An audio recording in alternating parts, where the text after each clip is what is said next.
अरे हितांशी बहन तू क्या कर रहा था ये? 2 कौड़ी के मजदूर, तू मैडम को हाथ लगा रहा था?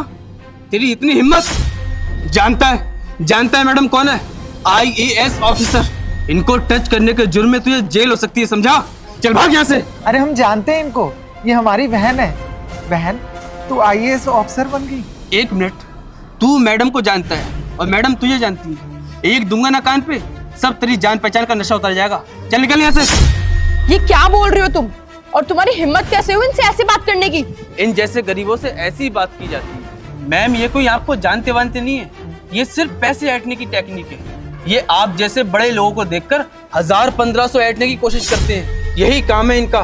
तुम मुझे नहीं बताओगे कि मुझे किससे कैसे बात करनी है? नाटक नहीं कर रहे हैं मुझे जानने का, और ना ही ये कोई स्कीम है। मैं इन्हें जानती हूँ और ये भी मुझे जानते हैं। जिसको तुम गरीब बोल रहे हो ना, इनसे बड़ा अमीर कोई नहीं है। और मैं इन्हें तब से जानती हूँ जब ये अमीर हुआ करते थे और मैं गरीब। किताबें ले लो, किताबें ले लो। अरे हितांशी बहन तू यहाँ? मेरी मजबूरी है। मेरे पापा की तबीयत बहुत ख़राब है और उनके इलाज के लिए बिल्कुल पैसे नहीं है। घर में खाने के लिए राशन तक नहीं है। अब मैं अगर UPSC की तैयारी करने लगूंगी तो मेरे घर में राशन कैसे आएगा? अब तेरे को जो भी पैसा चाहिए मैं मदद करूंगा, और तू सिर्फ और सिर्फ UPSC की तैयारी करेगी। थैंक यू भैया, थैंक यू सो मच। आपके ये एहसान मैं ज़िंदगी में कभी नहीं भूलूंगी। बेटा एहसान नहीं है, तू अगर पढ़ लिख कर कुछ अच्छी पोस्ट पे आ जाएगी तो सबसे ज़्यादा मुझे खुशी होगी। और कभी भी मुझे थैंक यू मत बोलना। जी भैया। ठीक, चल अब।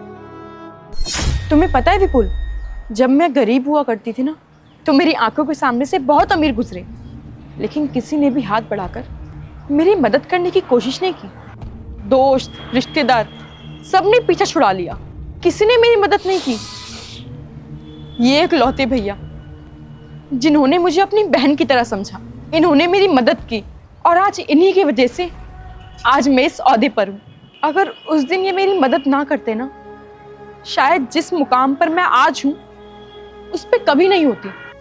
और तुम इनसे बदतमीजी कर रहे हो। Sorry ma'am. मुझे सॉरी बोलने की कोई जरूरत नहीं है। जिसका दिल तुमने दुखाया है ना, जिसकी तुमने इंसल्ट की है, उनको सॉरी बोलो, माफी मांगो इनसे, और दोबारा ऐसा बिहेव करने से पहले 100 बार सोचना, समझे? सॉरी भैया, आपसे बदतमीजी करने के लिए। अरे भैया सॉरी मत बोलो। सबसे बड़ी खुशी की बात तो ये है कि इतनी बड़ी अफसर बनने के बाद भी ये अपने भैया को नहीं भूली। बहन, मैंने कुछ भी नहीं किया, तूने जो भी किया अपनी मेहनत और लगन से किया है। और वैसे भी मैंने तेरे लिए कुछ कर भी दिया तो कोई बड़ी बात थोड़ी है। इंसानियत के नाम पर इतना तो कर ही देते हैं ना इंसान। मैं तो बस इतना चाहता हूँ तो हमेशा खुश रहे और अपने माँ बाप का नाम रोशन करता रहे। मेरा आशीर्वाद हमेशा तेरे साथ। अच्छा ठीक है बहन, मैं चलता हूँ। नहीं भैया, रुकिए। अगर आपका आशीर्वाद मेरे साथ है तो आप भी मेरे साथ रहोगे। आप आज से यूं रोडों पर मजदूरी नहीं करोगे, बल्कि मेरे साथ मेरे ऑफिस में जॉब करोगे। अब आपको ऐसे परेशान होने की ज़रूरत नहीं है। अब आपकी परेशानी वाले दिन ख़त्म। अब आप मेरे साथ रहोगे। क्या बहन, मैं तेरे ऑफिस में काम करूँगा? बहन, मैं अनपढ़ गवार तेरे ऑफिस में क्या ही कर सकता हूँ? वही करोगे जो आपने मेरे लिए मेरी पर्सनल लाइफ में किया था। मुझे संभाला, मेरी चीज़ों को संभाला, और वही आप मेरे ऑफिस में करोगे। मेरी चीज़ें संभालोगे, मेरी सब चीज़ मैनेज करोगे। और मुझे अच्छे से पता है कि आपसे ज़्यादा ट्रस्ट वाला इंसान मुझे कहीं नहीं मिलेगा, और मैं आप पर आंखें बंद करके भरोसा कर सकती हूँ। जब आप मेरे लिए इतना सब कुछ कर सकते हैं तो मैं आपके लिए नहीं कर सकती। इसलिए इस पोस्ट के लिए मुझे आपसे अच्छा कैंडिडेट और कोई नहीं मिलेगा। शुक्रिया बहन, जो अपने इस गरीब भाई को इस लायक तुमने समझा।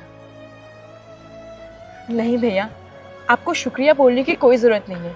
जब मेरे मुश्किल समय में आपने मेरा साथ दिया तो मैं आपको कैसे छोड़ सकती हूँ? चलिए अब चलते हैं।